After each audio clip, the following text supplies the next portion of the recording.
have repaired the Dimensionator, so you can travel through dimensions and find your family.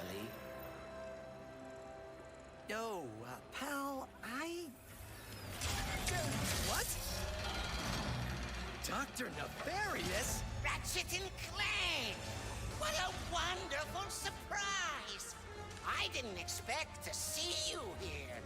Considering my goons were meant to annihilate you 8 minutes ago. Oh, what do you want, Nefarious? Yes!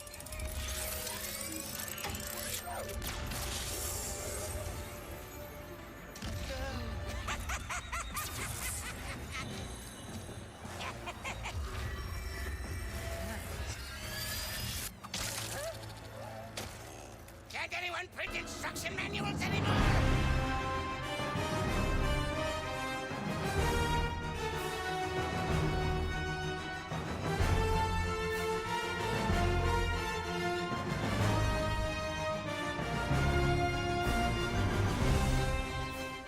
Ratchet & Clank Rift Apart is a third-person shooter platformer adventure game developed by Insomniac Games and published by Sony Interactive.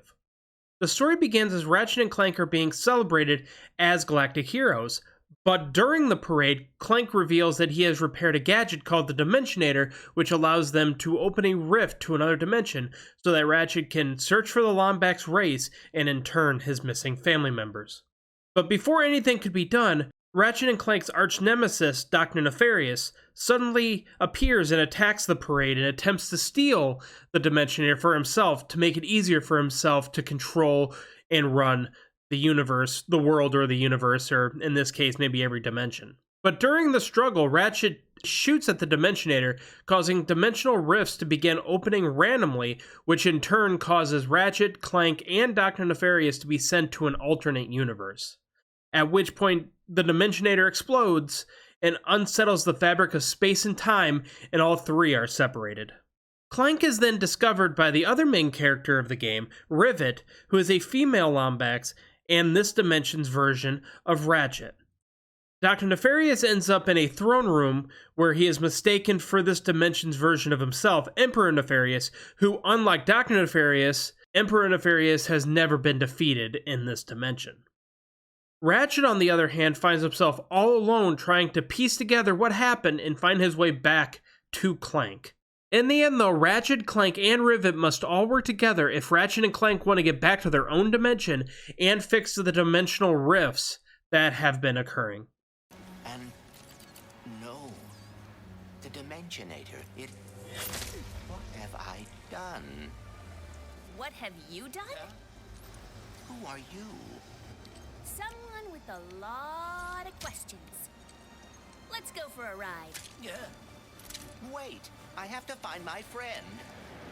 Overall, I thought the story of Rift Apart was great. You will spend a lot of the game going back and forth between Ratchet and Rivet as they go to different planets trying to rebuild the Dimensionator, collect and upgrade guns, and find new armor. Each planet you'll go to all have unique level designs that make them all feel different, and so you'll never feel like the game is getting repetitive, which is always a good thing, because I have played a lot of games which they're good, but a lot of the gameplay starts getting repetitive, a lot of the areas start getting repetitive, and that does start to wear on you after a while. Rivet I thought was a great addition to the series and a character I really enjoyed throughout. There is always a risk taken when you introduce a new character so far into a franchise, but in my opinion, Insomniac definitely pulled it off here. Rivet was also helped by the voice acting of Jennifer Hale, who does a great job on the character, along with a lot of other characters. Way too many to name. Along with the rest of the voice actors in the game, who also did a great job. Outside that, and this is kind of becoming a trend in my reviews of PS5 games, but I need to talk about the adaptive triggers on the controller.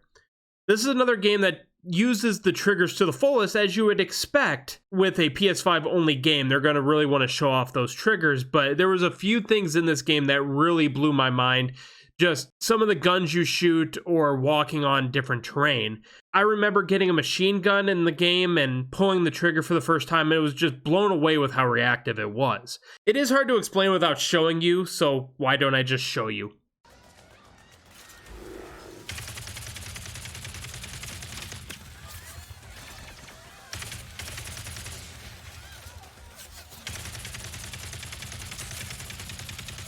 Beyond that, the graphics in this game are also fantastic. I thought the 2016 Ratchet & Clank game was really good graphically, but this is just next level, which makes sense considering it's a PS5 game, but it's still amazing to see a game on this level graphically, and has me even more excited for the future of gaming than I already was. In terms of gameplay, it does play a lot like the 2016 game, but it is a lot more polished as you would expect. There are a lot more weapons in this game. Some of them are pretty awesome, like the ricochet gun where you shoot at the enemy. It's like you shoot like a metal ball or something like that. And you can keep hitting the right trigger, the shoot button, to have the same shot keep hitting the enemy, which also staggers them until hopefully they die sometimes. A stronger enemy may have to do it a few times, but it is effective, especially with the stagger. Then that way they're not shooting back at you. And you also have a weapon called Mr. Fungi, which pretty much works as this game's Mr. Zircon, where you throw a grenade and little mushroom friends shoot at the enemy for, at the very least, a distraction, but as you do level up that weapon, you can do a decent amount of damage too. Throughout the world, you will collect raritanium, which is a lot less rare in this game, probably because of the number of weapons that are available in the game, but this raritanium, just like past games, are used to level up the guns at the Mrs. Zircon weapons stores. Just like any other Ratchet & Clank game, there are also a lot of platformer sections that include wall running, gliding, using rocket boots, and they also added a new grappling hook type mechanic that involves grabbing onto a rift and pulling yourself to that area, which I thought was a really cool addition to the game. There are a lot more things used in these platforming sections that I won't talk about because I don't want to spoil for everybody, but they did add a lot, and they did a great job of making sure each section, each world had platforming sections that just felt different. So again, just like any other thing I talked about before, it didn't feel repetitive. On top of all of that, the game also added a new dash feature that gives the player the ability to dodge through enemy attacks and also some barriers you can't get through otherwise, which was a really cool mechanic. I thought it was really cool and really fits the theme that they were going for in this game. In terms of issues I ran into in the game, they were very small. It was very minimal, but there is a gun called the Void Repulsor that you can buy from the gun store as the game goes on. What this gun does is when you halfway hold down the trigger, the right trigger, or you can fully hold down the left trigger, they both do that for you. It puts out a shield to block enemy fire, and then when you pull the trigger all the way down, the right trigger, it shoots the shield at the enemies. The issue I was running into was after I shot the gun a few times, it stopped putting the shield out, and in some instances had me holding a different gun altogether, even though the wheel still said I was holding the Void Repulsor. It was really weird, not the end of the world, but it definitely is something that was annoying and needs to be patched. But in terms of glaring issues, I didn't really run into any, and overall, I thought the game was very polished and what I would expect from a company like Insomniac. On the collectibles side of things, there are a lot of little things to talk about, but in terms of the base collectibles you will find throughout the map, there are spy bots that are usually well hidden and involve some sort of platforming section.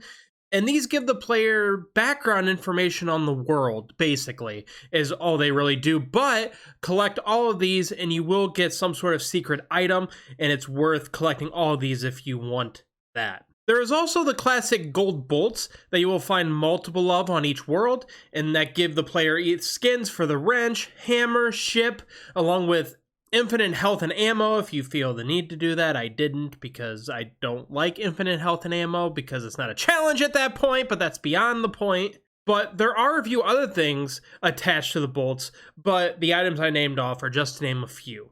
Another big part of the game is collecting cosmetics such as helmets, chest plates, and boots for both Ratchet and Rivet. These items can mostly be found in random rifts you will find throughout each map, each world, where you go up to the rift and hit L1 and it opens up a platformer section. You saw one of these platformer sections in the background while I was talking about the gameplay. Once you complete the platformer section, there will be a piece of armor at the end that can be equipped to both characters. You don't have to either have it equipped to one or the other. If you want to have that piece of armor equipped to both characters, you can. There is a lot of small collectibles in the game that allows you to really customize Ratchet and Rivet, which is appreciated because everyone loves customization. I know I do. If it was up to me though, I would have even more customization in the game. You can change the color of the armor, but in my opinion, there isn't really a lot of colors to choose from overall. I know I may be greedy, but just give me the color wheel, like, entirely. I know some games have done that. I always love it when you're just able to just choose from any color. Mass Effect, I literally just played Mass Effect and you were able to do that. Just let me choose any color I want, and then that way you're customizing your character the way you want to be customized completely. Obviously, it's just me being greedy, but more color options are always appreciated. But beyond that, this game still gives you plenty to do. It's not a hard platinum trophy to get either, if you're into trophy hunting or anything like that, but you definitely have a lot of things that you can do and look for on each world to keep you entertained. In terms of your final score, this is just a really good game.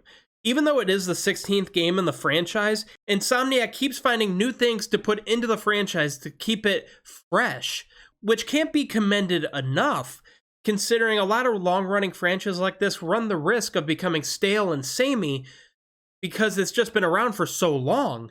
But with Ratchet and Clank, they just keep adding new things. In this game, it was the rifts, different things like that, crossing dimensions, that just keep it from getting stale.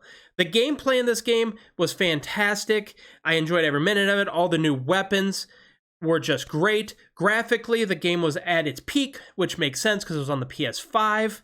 The voice acting in this game was really good. Jennifer Hale was a fantastic choice for Rivet, who was a character I really enjoyed in this game, and a welcome addition to the franchise. There are a few minor issues I ran into here and there, but nothing that overall hampered my experience. And for that, I am giving Ratchet & Clank Rift Apart a 9 out of 10. One of the best, if not the best, entries in the Ratchet & Clank franchise. And I can't wait to see where they go with it next, what they decide to do with Ratchet and Rivet and Clank and all these other characters. Because obviously, like I said, Insomniac really does have their finger on the pulse of this franchise. So I can't wait to see what happens, but that is going to do it for me. Thank you guys so much for watching. I appreciate you. If you like the content we've been putting out, reviews, playthroughs, stuff like that, please hit the subscribe button. If you want to be notified, you can hit the bell. Obviously, it's not necessary because it's a guessing game whether they actually send out notifications or not, but any support is appreciated. Any feedback is appreciated. If you think that there's ways to improve the reviews or the channel, any kind of suggestions is appreciated. But that's going to do it. Thank you guys for watching, and I will talk to you next time. Bye, guys.